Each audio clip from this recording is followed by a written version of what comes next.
Hello to everyone. প্রতি উইকের মতন এবারেও আমি আপনাদের সামনে হাজির আরেকজন ইন্সপিরেশনাল এন্টারপ্রেনারকে নিয়ে। আজকের পডকাস্ট বা আজকের ব্যবসাটা একটু ডিফারেন্ট। আমি আনফ্যান্সি ওয়ার্ডটা ইউজ করবো এখানে, কারণ এটা মাটির ব্যবসা, যেখানে ডিম্যান্ডই ডিম্যান্ড, অ্যান্ড সেখানে মানে এই জায়গাটাতে সাপ্লাইটা অতটাও হয়তো নেই। তো আজকে আমাদের সামনে আছে সুরজিৎ দা। সুরজিৎ দা ফিশারি বিজনেসের সাথে জড়িত, অ্যান্ড সুরজিৎ দা আজকের দিনে 2 কোটি টাকার ব্যবসা করছে। তো বাকি আরো সুরজিৎ দার জীবনী, সুরজিৎ দার স্ট্রাগল, সুরজিৎ দার সাকসেস স্টোরিজ সব এই পডকাস্টের মাধ্যমে আমি জানবো এবং আপনাদের সামনে পেশ করব। তো Surajit da, welcome to the Arun Mukherjee show. ধন্যবাদ অরুণ দা, আমি এই সুযোগটা পেলাম, এটা আমার কাছে একটা বিশাল অনার। তো সুরজিৎ দা, মানে আমার এটা নিয়ে ষষ্ঠ মানে 6th পডকাস্ট, প্রত্যেকেই ডিফারেন্ট ধরনের কোয়েশ্চেন করে গেছি। তো মানে তোমার বাড়ি প্রায় মছলন্দপুর থেকে 35 কিলোমিটার দূরে। একদম। তো একটা অনামী গ্রামের ছেলে আজকের দিনে 2 কোটি টাকার ব্যবসা করছে। আই এম প্রিটি শিওর যে ছোটবেলা থেকেই তো হয়তো এমনি অ্যাসপিরেশন ছিল না ব্যবসা আমি করবো। তো তোমার ছোটবেলাটা কেমন ছিল? ব্যাপার হচ্ছে, আমার বাবা দাদু সবাই ব্যবসা করতেন। ছোটবেলা থেকেই আমি ব্যবসা দেখেই বড় হয়েছি মেনলি। আমি পড়াশোনা করেছি, আমার বাবা চেয়েছে বলে আমি সিএ হয়েছি, আমার নিজের কোনো ইচ্ছে ছিল না। আচ্ছা আমার ইচ্ছে ছিল বিজনেসই করব। আচ্ছা। এবার বাবা যেহেতু একটা কথা আমাকে বলেছে যে সিএ হতে হবে, তাই পড়াশোনা করে সিএ হয়েছি। কিন্তু ঘটনাটা হচ্ছে, যখন আমি সিএ হয়ে যাওয়ার পরে আমি চাকরি করছি দিল্লিতে, তখন হঠাৎ করে আমার আমার 27 বছর বয়স, তখন আমার বাবা মারা যায়। তো যার ফলে তখন একটা বিশাল লায়াবিলিটি এসে গেল। চাকরি করতে হলো, কারণ ভাই ছোট ছিল, ভাই তখন এইচএস করে। তারপরে বোন ছোট ছিল আমার থেকে। তো তাদের পড়াশোনা কমপ্লিট করানো, তাদের বিয়ে দেওয়া, তাদের চাকরি-বাকরি, এই টাইমটা পর্যন্ত আমি চাকরি করেছি। যখন আমার লায়াবিলিটি শেষ হয়েছে, আমি বিয়ে করিনি, তার আগে চাকরিটা ছেড়েছি। Right. কারণ চাকরিটা আমি করব না। মানে চাকরি তোমার কাছে লায়াবিলিটি ছিল? হ্যাঁ, চাকরিটা আমার কাছে বিশাল বড় লায়াবিলিটি ছিল। হুম। যার ফলে চাকরিটা ১ম এ ছেড়েছি, তারপরে বিয়ে করেছি, তারপরে ভেবেছি আমি কি করব। আমি এইটুকু অন্তত জানতাম যে আমি যদি ঘুগনিও বিক্রি করি, তাও আমি বিজনেসই করব। কিছু না হলে জুতো পালিশ করতে পারি, কিন্তু ব্যাপার হচ্ছে তাতেও আমি ৪০,০০০ টাকা কামাবো। কিন্তু আমি চাকরিটা করব না। এটাই। বন্ধুদের বলতাম যে, যা কিছু আমাকে অফার করতে পারিস, কিন্তু চাকরি অফার করবি না। বাকি সবকিছু চলবে। তো স্টেপ বাই স্টেপ আমরা যাব। আঙ্কেল মারা গেলেন, বিয়ে তুমি করলে না, কিন্তু মানে চাকরিটা ছেড়ে দিলে এন্ড ডিসাইড করলে যে ব্যবসা করবে। তো কোন বছর এটা ছিল? এটা ছিল ২০০৮। ওকে। ২০০৮ এ তখন আমি ঠিক করলাম যে আমি বিজনেসটা করব। বিজনেসটা করবার জন্য আমি যেহেতু চার্টার্ড অ্যাকাউন্ট্যান্ট, ১ম এ দেখলাম যে এটা সবথেকে সহজ ব্যাপার, একটা সিএ ফার্ম করা। আমি দিল্লিতে প্রচুর দিন ছিলাম। আর আমি যখন চাকরি করেছিলাম, তখন আমি ইন্ডিয়াতে চাকরি করেছি বিভিন্ন জায়গায়, ব্যাঙ্গালোর, হায়দ্রাবাদ, বম্বে, দিল্লি, কলকাতা। কলকাতাতে আমি তখন চাকরি করিনি, বাবা মারা যাওয়ার পরেই আমি কলকাতাতে আসি। তো কলকাতাতে এসে কলকাতাতেও চাকরি করলাম। চাকরি করবার পরে এ সমস্ত লায়াবিলিটি শেষ হয়ে যাওয়ার পরে চাকরিটা ছেড়ে দিলাম। ১ম এই কি করলাম? আমি একটা সিএ ফার্ম খুলে নিলাম। কারণ আমি জানি এখান থেকে আমার ইনকামটা রেগুলার আসবে। রাইট, এটা সইয়েরও ভ্যালু আছে। এটা সইয়েরও ভ্যালু আছে। Right. এটা আমার ব্যাকবোন, আমি সবসময় মনে করি। আমি হয়তো হতে চাইনি, কিন্তু এটা আমার ব্যাকবোন, এটা আমার লাইফে অনেক বড় রোল প্লে করেছে। তো তারপরে আমি সিএ ফার্ম চালাতে আমি দেখলাম যে এমন একটা আইটেম সিলেক্ট করতে হবে, কারণ আমি অনেক বিজনেস কাছ থেকে দেখেছি। আমি দেখেছি, দেখে মনে হয় অনেক প্রফিট, কিন্তু প্রফিট নেই। বুক প্রফিট, হাতে নেই পয়সা। রাইট। আমি একটা বিজনেসের এরকম খুঁজছিলাম, যে বিজনেসে জিএসটি থাকবে না, বা থাকলেও খুব কম। তখন তো জিএসটি ছিল না, এক্সাইজ ছিল, এটা ওটাতে ছিল না, ভ্যাট ছিল না। আচ্ছা। তো মানে লিটিগেশন কম থাকবে, এটা আমি মানে খুঁজছিলাম। খুঁজতে আমি ১ম এ পেলাম পোল্ট্রি মেডিসিনের বিজনেস, তারপরে মাছের মেডিসিনের বিজনেস, এবং আমি একবার ব্যাংক অডিট কমপ্লিট করবার পরে আমি যে ফিসটা পেলাম, সেই ফিস দিয়েই আমি ১ম শুরু করেছিলাম আমার হ্যাচারি। কোন বছর এটা? এটা ২০১৩। ওকে। ২০১৩তে তুমি হ্যাচারির ব্যবসা এলে? হ্যাচারিটা শুরু করলাম, তখন আমি কিচ্ছু জানি না। আচ্ছা।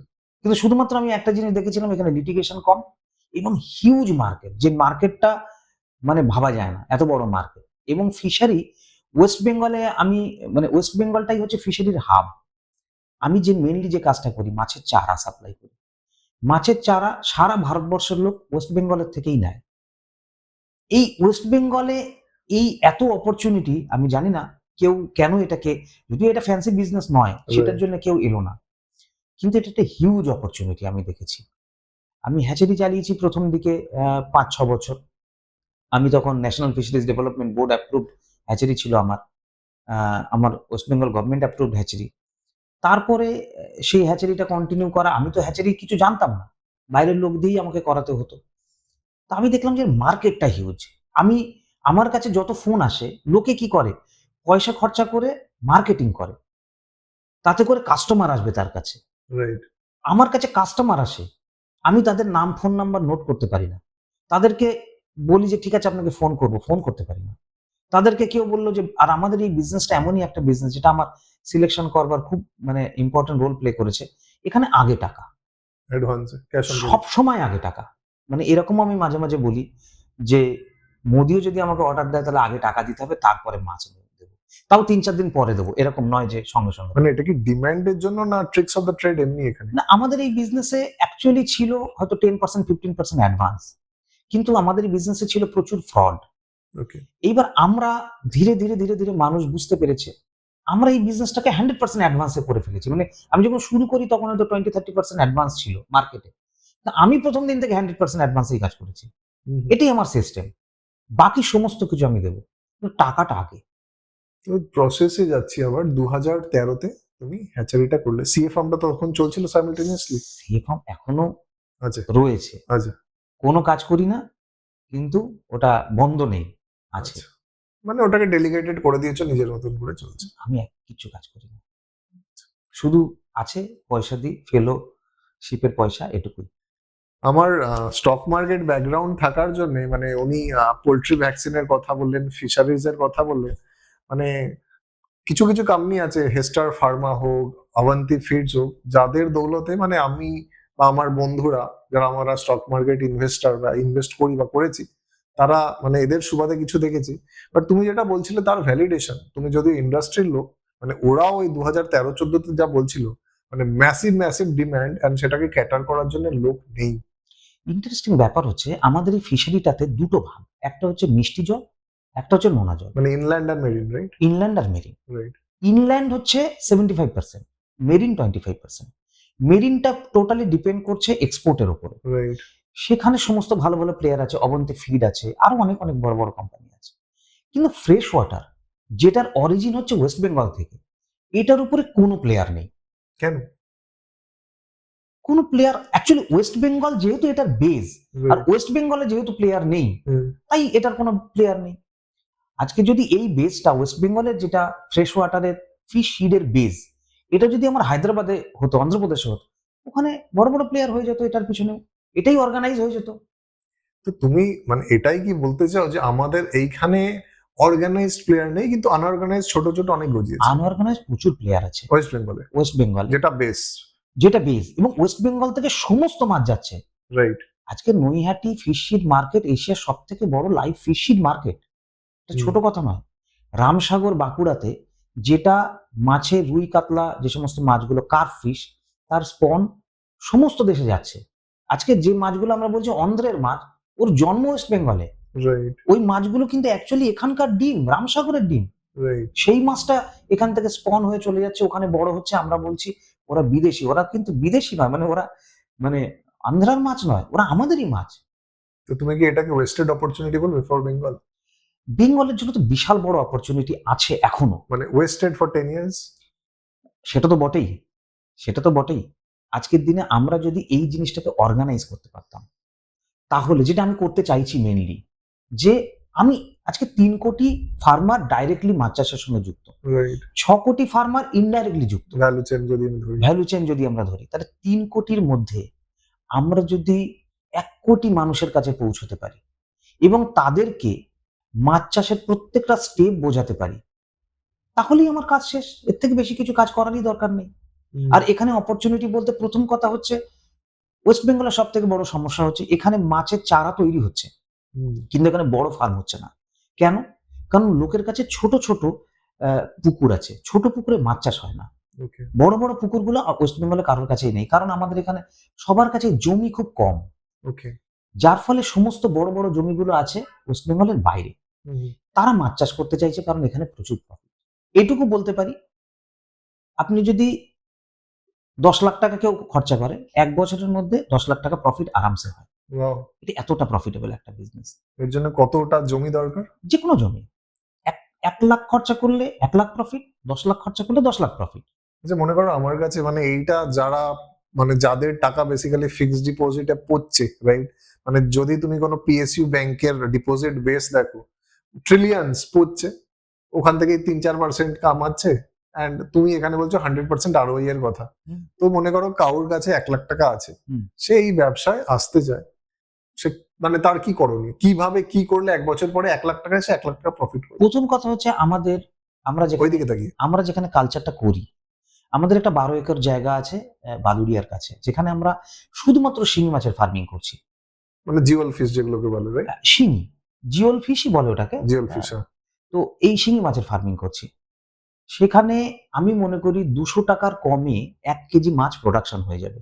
440 টাকা আমার ফার্ম থেকে লোক তুলে নিয়ে যাচ্ছে মাছ। ওয়াও। তো এটা তো নরমাল, এটা তো হচ্ছে। প্রথমে কেউ যদি ইনভেস্ট করতে চায়, জেনুইন ইনভেস্ট করতে হবে। মানে এরকম নয় যে প্রচুর সময় আছে আমার কাছে যে তাদেরকে নিয়ে দেখানো যাবে।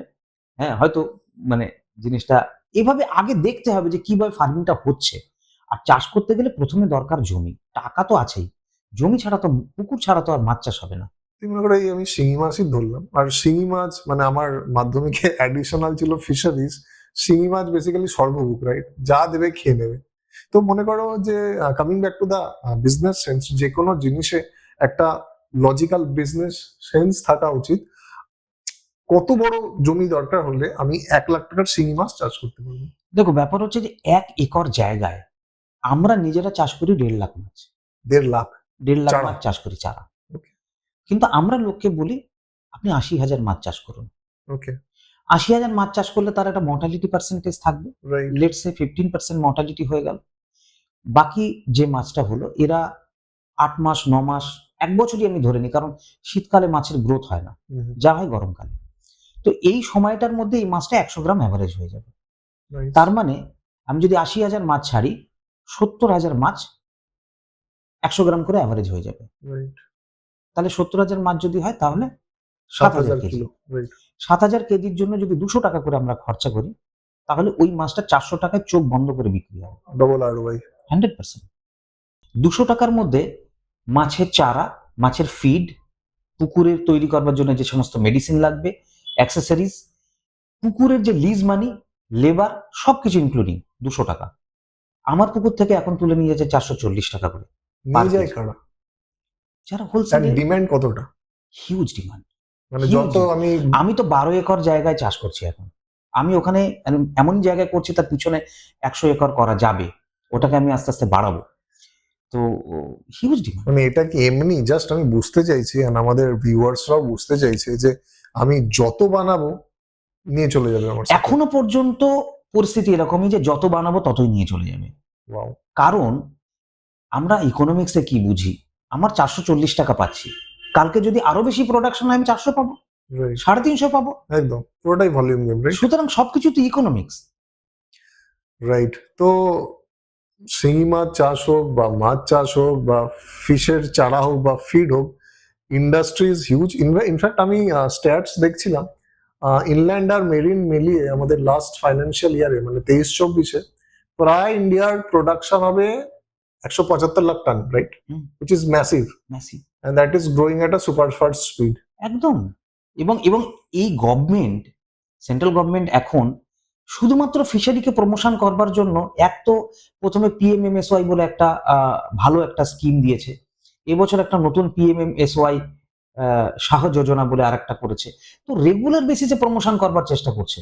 এবং ফিশারিতে শুধুমাত্র আর্দেন পন্ডে যে ফার্মিংটা হচ্ছে, এর সাথে সাথে আছে বায়োফ্লক, র্যাসওয়ে, কেজ কালচার, সমস্ত কিছুকে প্রমোশন করছে সেন্ট্রাল গভর্নমেন্ট। কারণ মেন কথা কি, ক্লাইমেটটা চেঞ্জ হচ্ছে। ক্লাইমেট চেঞ্জ হওয়ার ফলে আমাদের যে মেরিন ফিশ প্রোডাকশন কমে যাবে। Right. এমনিতেই আমাদের দেশ নিউট্রিশনালি একদম মানে খুব খারাপ জায়গাতে আছে। আমরা মনে হয় 105 পজিশনে আছি। 120-25-এর মধ্যে, রাইট? 127টার মধ্যে মনে হয় আমরা 105-এ আছি। তার মানে আমাদের নিউট্রিশনের জন্য মাছ খুবই এমার্জেন্সি একটা ব্যাপার এবং এটা এখন নেসেসিটি। এবং গভর্নমেন্ট এটার জন্যই এত ফোকাস করছে, কারণ এত চিপ প্রোটিন অন্য কোনোভাবে গভর্নমেন্ট তৈরি করতে পারবে না।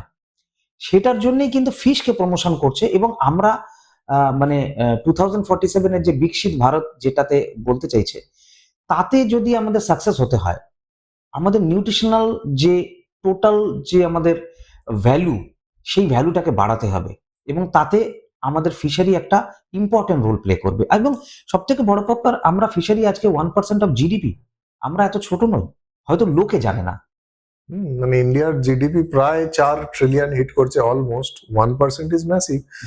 অ্যান্ড যে কোনো জিনিসের, মানে আমি পডকাস্টে আগেও বলেছি যে ব্যবসায়িক একটা সেন্স থাকা দরকার, বাট আমাদের অনেকজন ভিউয়ার সুরজিৎ এমন হতে পারে যে যারা জিম টিম করে, বডি ফডি বানায়, মানে তাদের বোঝা উচিত যে বডি বানানোর জন্য তাদের প্রোটিন দরকার। মানে আমাদের রীতি অনুযায়ী, বা মানে আমি যদি জিমের টার্মিনোলজি ইউজ করি, অন্তত মানুষের যা বডি ওয়েট তার জন্য 0.8 থেকে 1 গ্রাম প্রোটিন দরকার।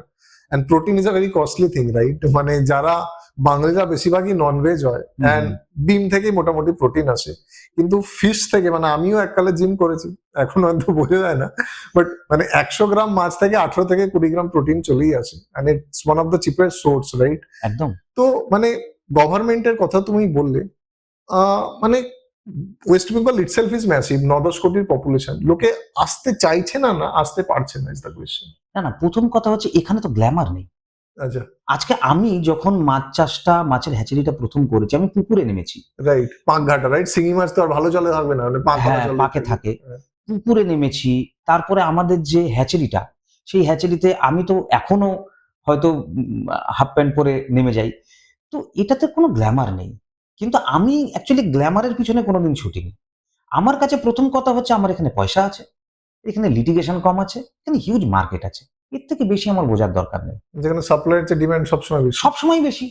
না হলে সবাই আগে টাকা দেবে, তারপরে ওয়েট করবে, তারপরে মাছ নেবে। এটা কি করে হতে পারে? এটা সম্ভব না কর্পোরেট ওয়ার্ল্ডে। কর্পোরেট ওয়ার্ল্ডে পুরোটাই মানে ক্রেডিটে চলে, রাইট? আমি তো আমাদের আমাদের মানে ব্যালেন্স শিটে আমিও কারোর থেকে ক্রেডিট নিই না, আর আমি কাউকে ক্রেডিট দিইও না। Both wedge. না, আমি ওই সমস্ত স্কিম আমার নেই। আমার কাছে ওই কোনো বুক প্রফিট বলে কোনো কিছু, বা অ্যাকচুয়ালি আমাদের এই বিজনেসটাতেই এটা নেই। দেখো সুরজিৎ, মানে আনফ্যান্সি ওয়ার্ডটা ঠিক, কিন্তু আমার মনে হয় যে লোকে ব্যবসা করে তো প্রফিটের জন্য। সেখানে আমি হাফ প্যান্ট পরেই ব্যবসা করি বা কোট টাই পরেই করি, at the end of the day আমার ঘরে কত টাকা আসছে, রাইট? কত টাকা ডিপ্লয় করে কত টাকা আসছে। তো এই সাধারণ জিনিসটা আমাদের ইউথ কি একদমই বুঝতে পারছে না। অ্যাকচুয়ালি ব্যাপার হচ্ছে মাছ জিনিসটা না, মানে মাছের চারাটা বুঝতে গেলে একেবারে আমি গ্রামের ছেলে। আমার বাড়িতেই পুকুর আছে। আমি পুকুরে স্নান করে সাঁতার কেটে বড় হয়েছি। যার ফলে আমার পক্ষে যে জিনিসটা বোঝা সহজ, সেটা হঠাৎ করে কারোর পক্ষে বোঝা অতটা সহজ নয় যারা হয়তো শহরে থাকে। আর গ্রামের লোক, অ্যাকচুয়ালি আমাদের তো মেন্টালিটিটাই চাকরি করা। আমি যেরকম মানে দম বন্ধ হয়ে যাচ্ছিল চাকরি করতে করতে, এরকম তো জেনারেলি কমই হবে। রাইট, হ্যাঁ, মানে ঠিক আছে, বাট মানে যেখানে দেখো, মনে করো আনফ্যান্সি, আমি ওয়ার্ডটা বারবার এই জন্য ইউজ করবো যে 100% ROI, মানে it's music to our years, right? মানে যারা ব্যবসা করে বা যারা ব্যবসা বোঝে, তারা যদি এই ধরনের ROI দেখে, তারা চলে আসবে। Coming back to your word, coming back to your thing, তুমি বললে যে মানে তুমি গ্রামের ছেলে, তোমার বাড়িতে পুকুর ছিল, তাই জন্য তুমি এই চারা অ্যান্ড অল ব্যাপারটা ভালো করে বোঝো। মনে করো ঠিক আছে, আমি ধরে নিলাম একজন শহরের ছেলে যে বিজনেসটা নিয়ে প্যাশনেট, যে কাদার মধ্যেও নামতে রাজি আছে, তার এই টেকনিক্যাল নো হাউ, এইসব প্রসেস শেখার জন্য কত টাইম লাগবে? দেখো ব্যাপার হচ্ছে এটার জন্য অনেক টাইম লাগবে না। তাও যদি ডিউরেশন বলি আমি, ধরো দেখা গেল তাকে, এখানে অনেকগুলো ফ্যাক্টর আছে। একটা হচ্ছে মাছ চাষ করা। মাছ চাষ করতে গেলে একটা বছর তো চাষ করতে হবে, তবেই সে মাছ চাষটা শিখবে। আমি কিন্তু বেসিক্যালি মাছ চাষ যেটা করি ওটা আমার সাইডে, ওটা কিন্তু আমার মেন ফোকাস নয়। আমি মেনলি কি করি, মাছের মেডিসিন করি, মাছের শিড, এই দুটো জিনিসকে সাপ্লাই করি। যেহেতু সারা ভারতবর্ষের বিভিন্ন জায়গায় মাছগুলো দরকার হয় এবং সেগুলো ওয়েস্ট বেঙ্গল থেকে যায়, যার ফলে এখানে প্রচুর ডিমান্ড আছে। বিভিন্ন স্টেট গভর্নমেন্ট চাষিদেরকে ফ্রিতে মাছ দেয়, তো অনেক হিউজ অ্যামাউন্টের টেন্ডার থাকে।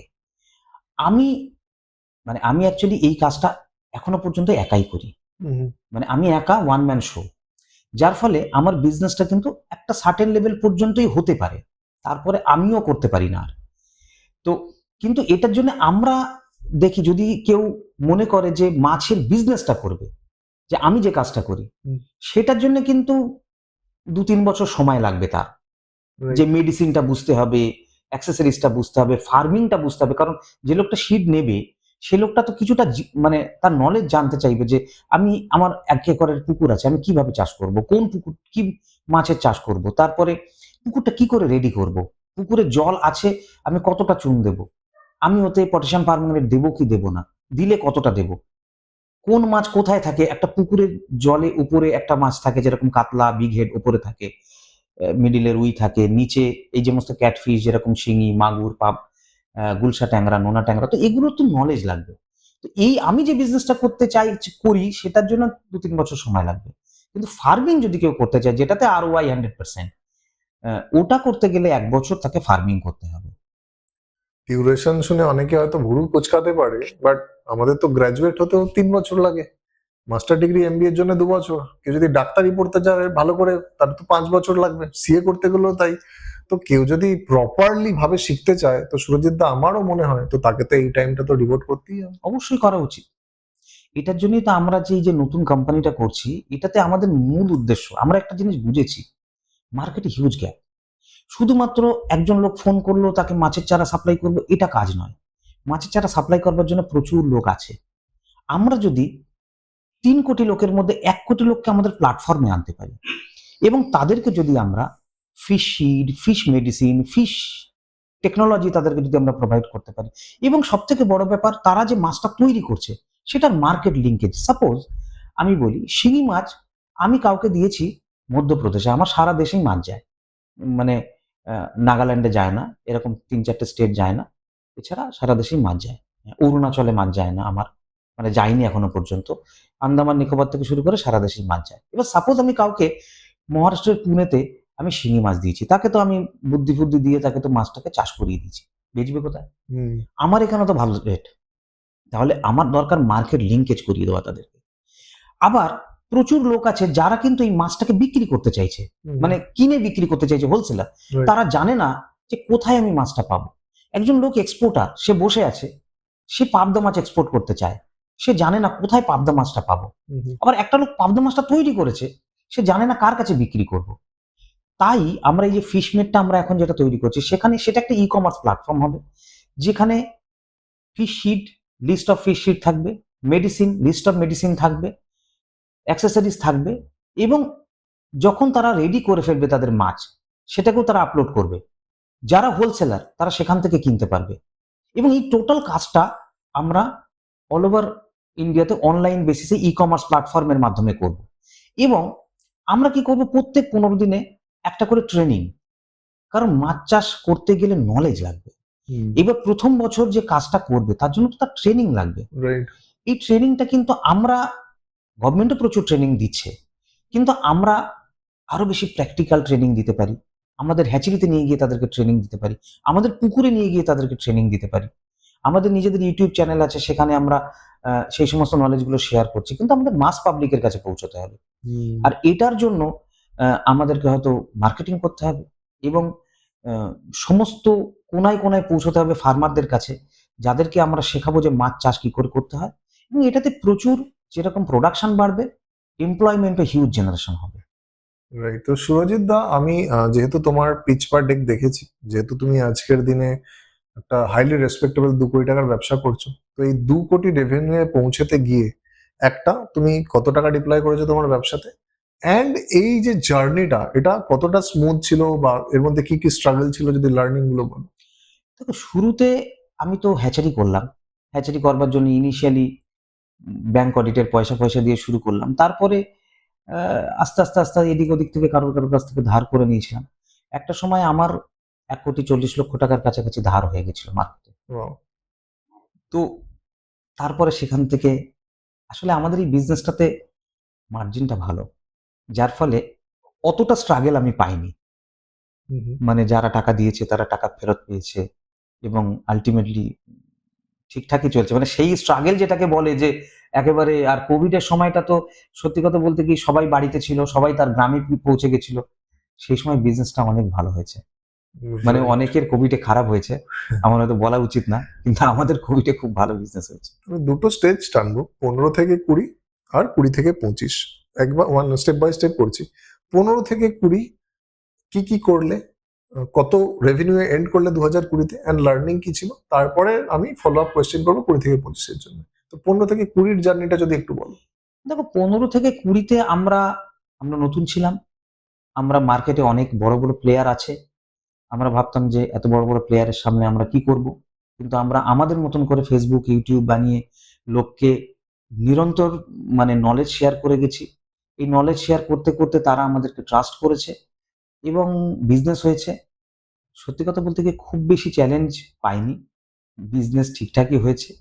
এবং মেডিসিন বিজনেস বলো বা ফিশ বিজনেস বলো, ভালো বিজনেস হয়েছে। এবং ইভেন এরকমও পরিস্থিতি হয়েছে, আমি অল ওভার ইন্ডিয়াতে গাড়ি করে ঘুরেছি বেশ কয়েকবার।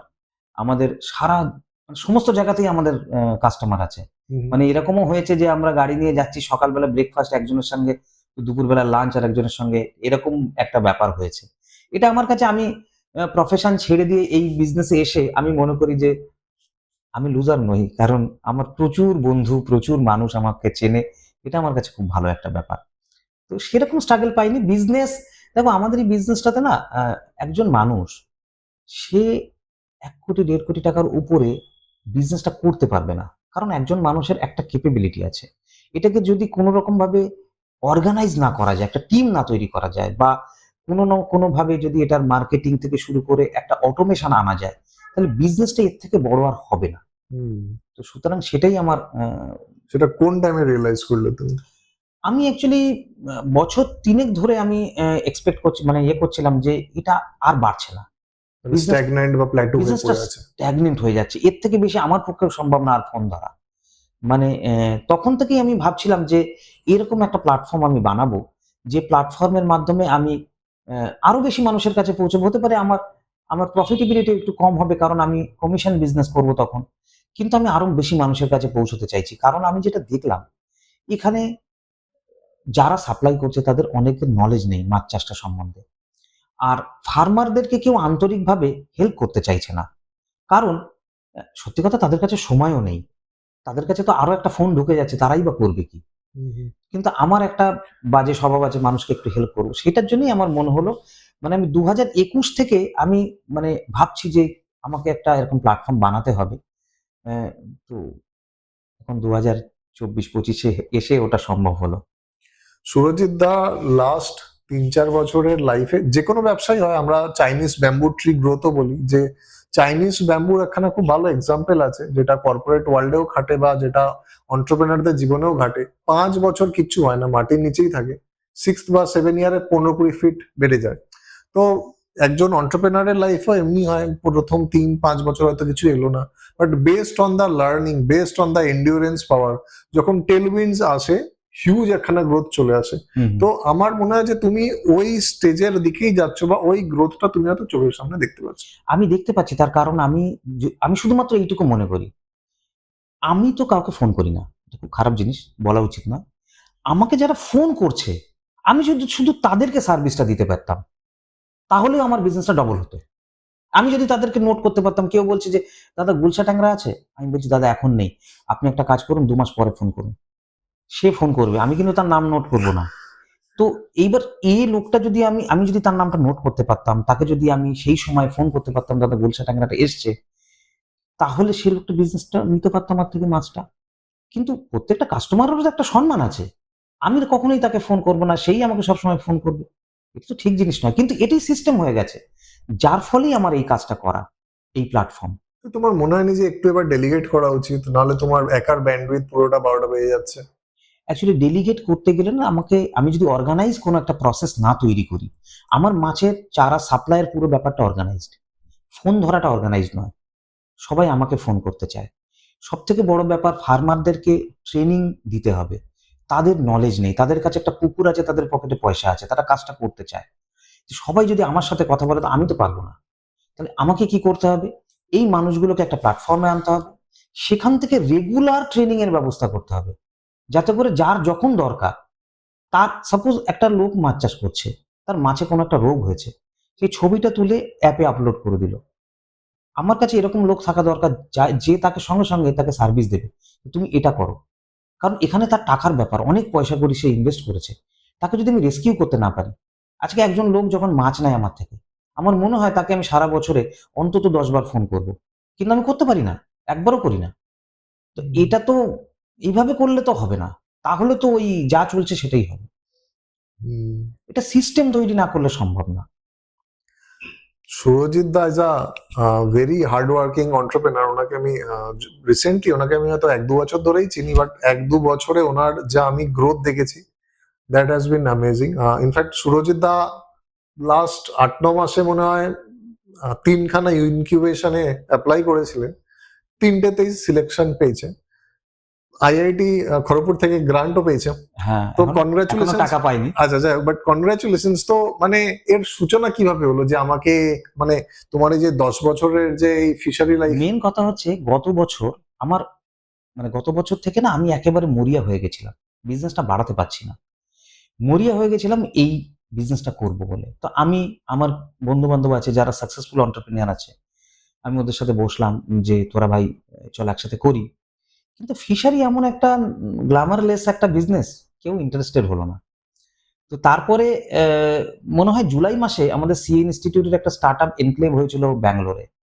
আমার আজও মনে আছে যে আমি ব্যারাকপুর থেকে গাড়ি চালিয়ে এয়ারপোর্টে যাচ্ছি সকালবেলা, আমি তখন ওই গানটা গাইতে গাইতে যাচ্ছি যে যদি তোর ডাক শুনে কেউ না আসে তবে একলা চলো রে। তো আমি গেলাম, গিয়ে ফিরে এসে প্রথমেই কোম্পানি ফরমেশন করলাম, যে আমি একাই করব, কেউ যদি আমার সাথে না থাকে না থাকবে, আমি একাই করব।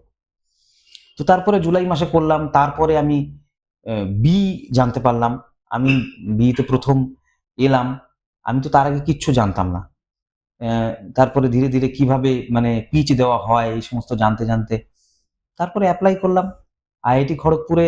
এফবিআইসি যে ইনকিউবেশন তাতেও আমারটা হয়ে গেল, তারপরে পুষা কৃষি সেখানেও আমার ইনকিউবেশন হয়ে গেল, রিসেন্টলি এবিআইএফ সেটাও আইআইটি খড়গপুরে, সেখানেও আমার হয়ে গেছে। এফবিআইসিতে ইনিশিয়ালি আমার যেহেতু একদম রেভিনিউ ছিল না, কারণ আমি তো জুলাই মাসে শুরু করেছি, রাইট। তো রেভিনিউ ছিল না, ওরা আমাকে প্রথমে এওপি মানে একটা ওরিয়েন্টেশন প্রোগ্রামে সিলেক্ট করেছিল যেখানে 5 লাখ টাকার গ্রান্ট ছিল। কিন্তু আমার এতদিনের এক্সপিরিয়েন্স দেখে ওরা ওটাকে মডিফাই করে এআইপি তে করে দিল। একদম লাস্ট মিনিটে ওরা বললো না না না তুমি এআইপির জন্য এ করো। তো 5টা 25 হলো। গেলাম নিয়াম জয়পুরে, সেখানে ওরা সিলেকশনও করে নিল। তো এই হচ্ছে জার্নি, মোটামুটি ঠিকই আছে। মানে আমি বলবো যে জুলাই মাস থেকে আমার এই নতুন জার্নিটা একদমই আলাদা। আমি সম্পূর্ণ স্টার্ট আপ এনভায়রনমেন্ট আর বিতে ঢুকে এই এনভায়রনমেন্ট আমি প্রথম পেলাম। তো তারপরে চলছে।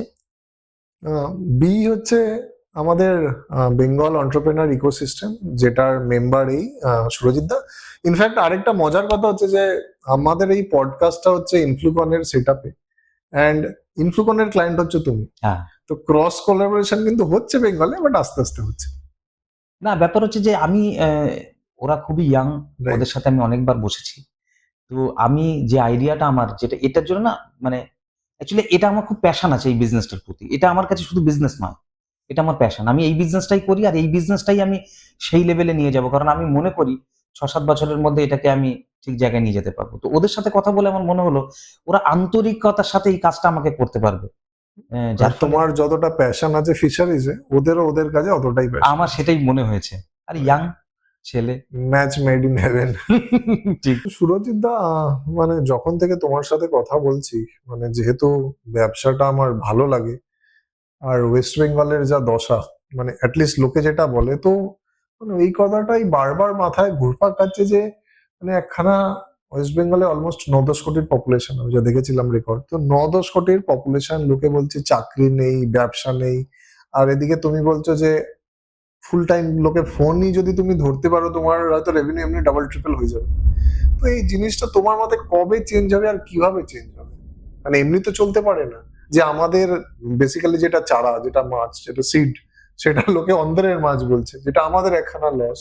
তুমি 10 বছর ধরে বা 11 বছর ধরে এই ব্যবসার সাথে জড়িত, কোনো ডেভেলপমেন্টই হয়তো দেখোনি, বাইরের লোকেরা হয়তো ব্র্যাগিং রাইটস নিয়ে চলে যাচ্ছে। তো তোমার কি মনে হয় কিভাবে এই ব্যাপারটা চেঞ্জ হতে পারে? তো ব্যাপার হচ্ছে, প্রথম কথা হচ্ছে মাইন্ডসেট। আমাদেরকে এই মাইন্ডসেটটাকে তৈরি করতে হবে যে আমরা বিজনেস করতে চাই। প্রথম কথা কি বিজনেস সেটা তো পরের প্রশ্ন, কিন্তু বিজনেস করতে চাই। যদিও মাইন্ডসেট অনেকটা চেঞ্জ হয়েছে আগের থেকে।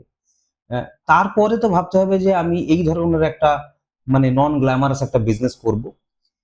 ফিশারিতে আমাদের কাছে যা অপরচুনিটি আছে, কারণ আমাদের এখানকার যে ওয়েদার, মানে এই যে মাটি, জল এবং টেম্পারেচার, এটা কিন্তু আমাদের ব্রিডিং এর জন্য সব থেকে পারফেক্ট। সুতরাং আমাদের এখানে যদি আমরা বেস্ট কোয়ালিটির ব্রুডার দিয়ে ভালো প্রোডাকশন করতে পারি, তাহলে কিন্তু কখনোই আমাদের এই ইউএসপিটা সারা ভারতবর্ষের কোথাও যাবে না, আমাদের এখানেই থাকবে। তার জন্য কিন্তু আমাদের দরকার ব্রুডার ম্যানেজমেন্ট। মানে ব্রুডার মানে যে মাছগুলো বড় তাদেরকে বলা হয়, মানে বাবা মা মাছকে ব্রুডার বলা হয়। এই ব্রুডার ম্যানেজমেন্টটাকে প্রপার করতে হবে। এর সাথে সাথে যেরকম আরো অনেক স্পেশাল টাইপের মাছ, যেরকম সিবাস মানে ভেটকি, ভেটকি মাছটাকে কি করে আমরা ব্রিডিং করাতে পারবো, গুড কোয়ালিটির মোনোসেক্স তেলাপিয়া বা গিফট তেলাপিয়ার হ্যাচারি তৈরি করা, এরকম ইউনিক আইটেমের উপরে আমাদেরকে কাজ করতে হবে। এবং এটার জন্য কিন্তু ইয়াং অন্টারপ্রেনিয়াররা যদি এগিয়ে আসে, তাহলে কিন্তু এই অপরচুনিটি আমরা গ্র্যাব করতে পারি। রাইট।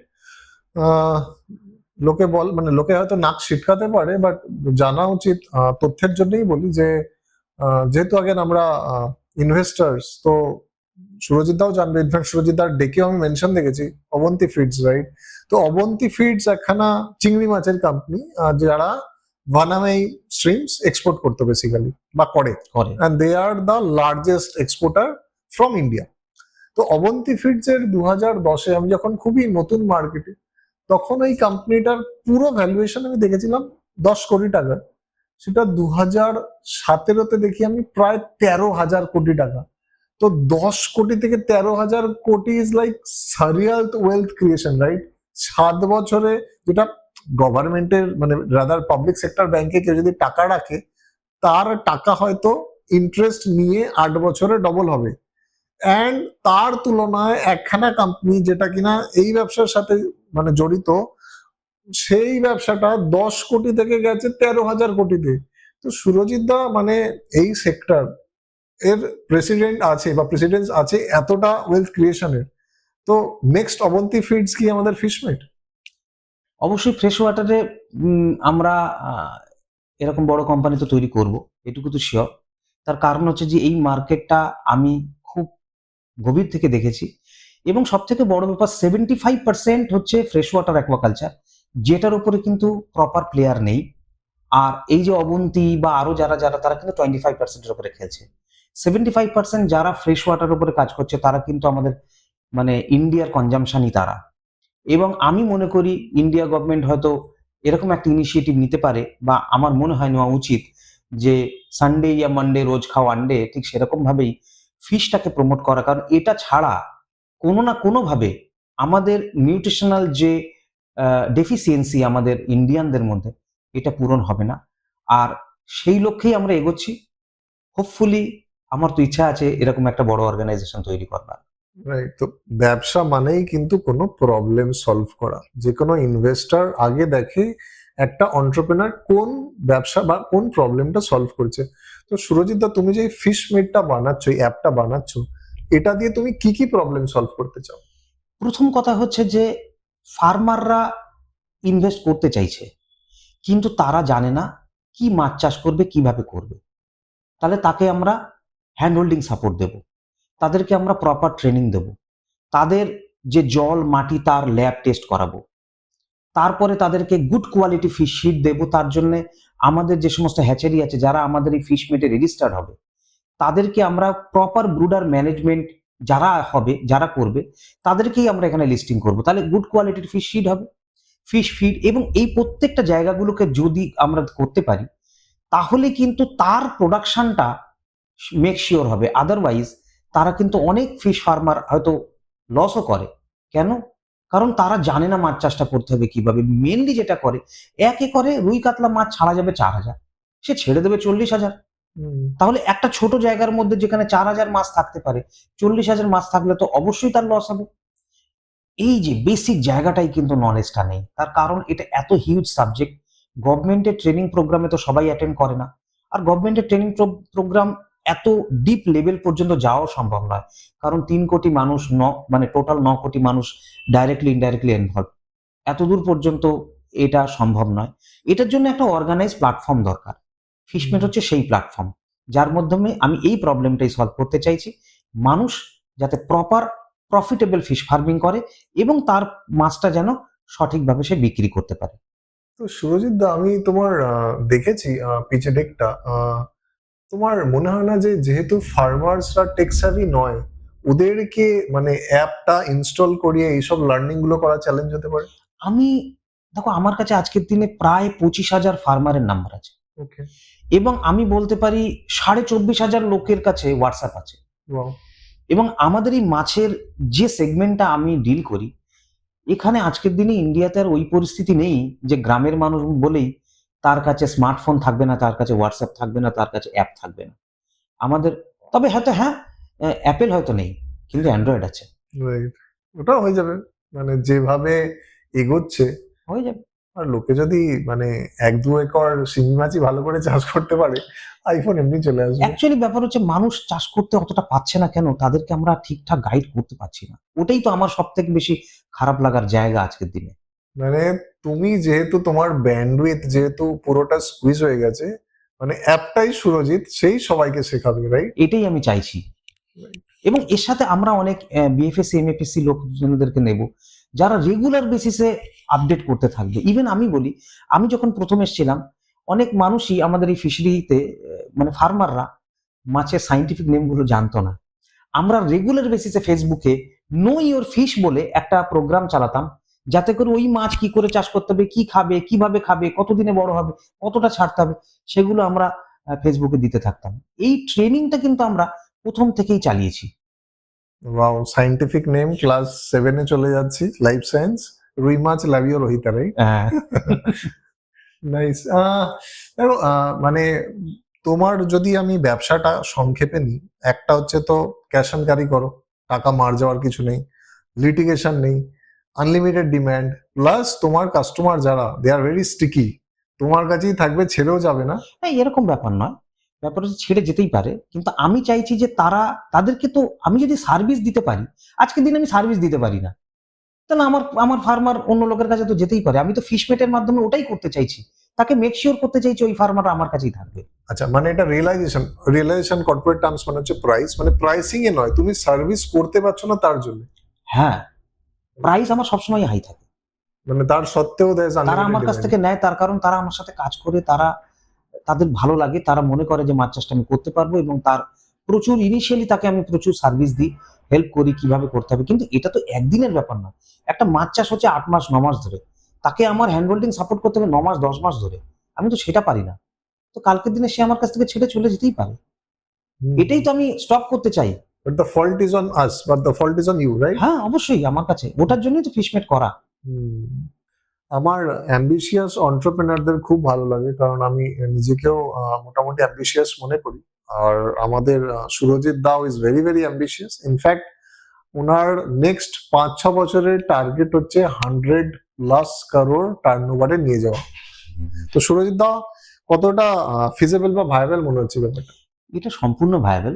তার কারণ হচ্ছে যে আমি যে বিজনেসগুলো লস করছি, সেই বিজনেসটাই যদি আমি শুধুমাত্র ধরতে পারি, তাহলেই আমার সামনের বছরে এটা 5 কোটি টাকা টার্নওভার হয়ে যাবে। Wow. তো সেক্ষেত্রে আর আমি তো বলছিলাম যে টেন্ডারের জন্য প্রচুর প্রচুর বড় বড় অ্যামাউন্টই আছে। মানে এই যে টার্গেট 100 কোটি টাকার টার্গেটটা এতটাও বিশাল কিছু নয়। মেনলি মানুষের কাছে পৌঁছানো। সেটা যদি করতে পারি, আমি তো নিজে মনে করি 5 বছরের মধ্যে 100 crore আমি টাচ করে ফেলবো। Wow. 100 কোটি টাকার ব্যবসা দাঁড় করানো মুখের কথা নয়, কিন্তু ট্যাম মানে অ্যাড্রেসেবল মার্কেট সাইজটাই এত বড় যে তুমি বলছো 100 কোটি টাকাটাও অতটাও হয়তো ডিফিকাল্ট না যতটা শোনাচ্ছে। না, না, কিছুটাই ডিফিকাল্ট নয় এটা। তার কারণ হচ্ছে, আমাদের যদি মাছের medicine, feed, শিড, accessories, fish net, huge ব্যাপার। তার সাথে আমরা যদি কিছু গভর্নমেন্ট সাপ্লাই থেকে শুরু করে, যেরকম আমরা আমাদের কোম্পানিতে কিছু গভর্নমেন্টের সাপ্লাই করি, কিন্তু এটাকেই যদি আমি আর বেশি ফোকাস করতে পারি, আমি তো কোনো কিছুতে ফোকাস করতে পারি না। ফোকাস করতে যদি পারি তাহলেই হয়ে গেল। 100 কোটি টাকাটা 5 বছরে একটা মানে খুবই নর্মাল টার্গেট আমার কাছে। 100 কোটিতে মেডিসিন থাকবে, চারা থাকবে। সবকিছুই থাকবে। তোমার ব্লেন্ডেড গ্রস মার্জিন কত হবে? গ্রস মার্জিন তো আমি তো কস্ট বুঝলাম, মানে 100/50% গ্রস মার্জিন তো থাকি, 100 যেটা 200, কিন্তু যেহেতু মেডিসিনও ঢুকছে, মানে মেডিসিন ফিডে প্রফিটেবিলিটিটা একটু কম, ওকে, কিন্তু মেডিসিন সিড এই দুটোতেই প্রফিটেবিলিটি সিমিলার। নেট কত থাকবে বলে দাও। মোটামুটি দেখো, এখানে তো আমি ফিশমেটে করব কমিশন বিজনেস। আমি আগে যে বিজনেসটা করতাম সেটাতে আমি বিজনেস করতাম, মানে প্রোডাক্ট সেল করতাম। হুম, এক্ষেত্রে তো আমি কমিশন বিজনেস করব। রাইট। সেক্ষেত্রে আমি মিনিমাম আমার প্যাট হওয়া উচিত 15%। That is very nice. কারণ জিজ্ঞাসা করার এমনি, কারণ basically it's a trading business. তো ট্রেডিং বিজনেসে এমনি ভাবে পয়সা rotation with 15% pad Pat is crazy. এটুকু তো মিনিমাম হবে। না, ব্যবসা তো এমনি হওয়া উচিত। At the end of the day আমরা ব্যবসা করি কতটা টাকাটা মানে ঘরে আসছে সেটা দেখার জন্য, রাইট? আমি তো শুধুমাত্র বিগার বিজনেসটাকে ধরার জন্য এই অর্গানাইজেশনটা করেছি, যে আমি ক্যাটার করতে পারছি না, অথচ এই অপরচুনিটি আছে। আমি মনে করি যে আমি যদি এই কাজটা না করি তাহলে ফিশারিতে এই কাজটা কে করবে? আমার তো করা উচিত। সুরজিৎ দা, তুমি এত ঘোরো, মনে করো ওয়েস্ট বেঙ্গলে তোমার মতন আরেকটা সুরজিৎকে খুঁজে পাওনি? এখন ব্যাপার হচ্ছে যে এখনো পর্যন্ত তো পাইনি।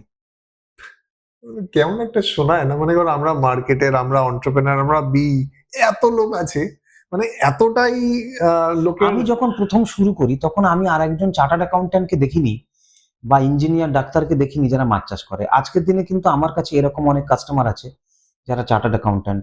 কালকেও একজন ফোন করেছে, সে সিএ, সে প্র্যাকটিস করে, তার সাথে সাথে সে মাছ চাষটা শুরু করেছে, কেজ ফার্মিং করে। আমার খুব মানে পরিচিত, আমার ইউটিউবেও তার ভিডিও আছে। ডাক্তার, মহারাষ্ট্রে বাড়ি। সে খুব ভালো কেজ কালচার করছে, সে এমবিবিএস ডক্টর। তো আমি যখন শুরু করি তখন কিন্তু আমি সারা দেশেও কোনো কোয়ালিফাইড লোক মাছ চাষের সাথে যুক্ত সেটা শুনিনি। আর আজকের দিনে বেঙ্গল তো সেই হিসাবে এখনো পর্যন্ত আমরা একটু পিছিয়েই আছি। আমাদের এখানে কোনো একজন লোক একটু কোয়ালিফিকেশন করে ফেললে সে কোনোদিন মাছ চাষ করবে এটা ভাবা যায় না। তো সুতরাং এই মাইন্ডসেটটা তো চেঞ্জ হতে সময় লাগবে। এইটুকুনি বুঝতে পারছি যে সুরজিৎ কাশ্যপি নেক্সট 5 বছরে কিছু ফাটাফাটি জিনিস করে দেখাতে চলেছে। অ্যান্ড সুরজিৎ কাশ্যপের অনেক লোকজন দরকার। তো সুরজিৎ দা, আমাদের যারা ভিডিওটা দেখছে, হ্যাঁ। কেউ যদি সুরজিৎ কাশ্যপের সাথে যুক্ত হতে চায় বা কাজ করতে চায়, কি করণীয় যদি একটু সামনে, ক্যামেরার সামনে বলো। না, কিছু ব্যাপার নেই অ্যাকচুয়ালি। যদি কেউ মাছ চাষ করতে চায় তাহলে তার ছোট কোনো পুকুর লিজ নিয়ে সেখানে সে মাছ চাষ করতে পারে। আমাদের সাথে যোগাযোগ করলে আমরা তাদেরকে অবশ্যই নলেজ শেয়ার করব। আর আমাদের অ্যাপ এসে যাচ্ছে, সুতরাং সেখানে অনলাইন ট্রেনিং প্রোগ্রামও থাকবে। ছাড়া কেউ যদি ফিশ শিট সাপ্লাই করতে চায় বা মেডিসিন সাপ্লাই করতে চায়, সেটার হিউজ স্কোপ আছে। আমাদের সাথে যোগাযোগ করলে আমরা কিন্তু সেই ব্যাপারে তাকে গাইড করতে পারি। আমি এইটুকু বলতে পারি, আহ, এটা শুনতে কেমন একটা লাগছে, কেউ যদি 20,000 টাকা নিয়ে ব্যবসা শুরু করে তাহলেও সে হয়তো মাসে 30,000 টাকা কামাতে পারে। এটাই আমাদের বিজনেস। রাইট। তো সুরজিৎ দা, মনে করো তোমার ব্যবসার এত স্কেল, তোমার তো ফান্ডিং আমার তো মনে হয় লাগবেই। তো ফান্ডিং এর জন্য তুমি খুঁজছো না ইনভেস্টর? অ্যাকচুয়ালি ফান্ডিং এর জন্য আমি তো একটা 25 লাখ টাকার একটা ফান্ড তো আমার অ্যাপ্রুভ হয়েছে। ইনিশিয়ালি আমি ভাবছিলাম ওটা দিয়ে হয়ে যাবে, কিন্তু আমাদের যেটা করা দরকার, অ্যাকচুয়ালি আমরা মাছ যেটা শিটটাকে সাপ্লাই করি তার 95% ফ্লাইটে সাপ্লাই করি। ওকে। তো আমাদের যে জিনিসটা করা দরকার, আমাদের এই ফিশমেট পয়েন্ট তৈরি করতে হবে প্রত্যেকটা এয়ারপোর্টে। যেরকম এখান থেকে বেনারস, এখান থেকে লখনৌ, এখান থেকে দিল্লি, বম্বে, সব জায়গাতেই মাছ যায়। ওখানে যদি আমরা ফিশমেট পয়েন্ট তৈরি করতে পারি এবং প্রত্যেকটা স্টেটে যদি আমরা ফিশমেট পয়েন্ট তৈরি করতে পারি, তাহলে কি আমরা একটা কমিউনিটি তৈরি করতে পারবো। সেই কমিউনিটি তৈরি করবার জন্যে আমাদের কিছু ইনভেস্টমেন্ট লাগবে। তো আমরা এখন ইনভেস্টমেন্টের জন্য চেষ্টা করছি। হ্যাঁ, যদিও আমরা সেরকম ভাবেও চেষ্টা করিনি, কিন্তু আমরা চেষ্টা করবো আর কি। তো আমরা চাইছি যে আমরা যদি সেই লেভেলে আমরা এই ফিশমেট অ্যাপটাকে প্রমোশন করতে পারি এবং এবং এবং আমার মনে হয় আমার কাছে এই মুহূর্তে 25,000 লোকের ফোন নাম্বার আছে, ফার্মারের ফোন নাম্বার আছে, এবং আমরা যদি এটাকে খুব শিগগিরই 1 লাখ 2 লাখ করে, মানে 1 কোটি আমার টার্গেট, 1 কোটি ফার্মারের কাছে আমার পৌঁছানো আমার টার্গেট। সেটা করতে গেলে তো অবশ্যই ফান্ডিং লাগবে। তো মনে করো 100 কোটি টাকা যদি আমি পাতি হিসাব বুঝতে চাই ইনভেস্টিং এর বা ইনভেস্টরের পার্সপেক্টিভ থেকে, তোমার 5 বছরে 100 কোটি টাকা প্লাস রেভিনিউয়ে পৌঁছাতে গেলে টোটাল কত ফান্ড দরকার পড়তে পারে? দেখো এতটা ডিটেলে আমি এই মুহূর্তে হয়তো তাও বলতে পারবো জাস্ট না, ব্যাক অফ দ্য কিন্তু মাইন্ড। দেখো আমি তো কোনো ক্যাশ বার্ন করবার স্কিম আমার নেই। রাইট। কারণ আমি যেখানেই ইনভেস্টমেন্ট করব আমি সেখানে একটা ফ্র্যাঞ্চাইজি পয়েন্ট তৈরি করব এবং সেখান থেকেই আমি কামাবো। ইনিশিয়ালি আমার হয়তো দেখা গেল যে এই মুহূর্তে হয়তো 1 কোটি 2 কোটি টাকার একটা বেসিক টার্গেট আছে, সেই টার্গেট নিয়ে আমি প্রথম চান্সেই এই বিজনেসটাকে 10 ইয়ারে নিয়ে যেতে চাইছি। সেটা যখন নিয়ে যাব তারপরে নেক্সট ফেজে আমরা ভাববো, কারণ আমাদের আর একটা ছোট উইং আছে যেখানে আমরা রেডি ফিশটাকেও বিক্রি করি এবং Okay. আমরা শুধুমাত্র দুটো জায়গাতে এখন ক্যাটার করতে পারি, একটা হচ্ছে ব্যাঙ্গালোর আর একটা হচ্ছে আন্দামান।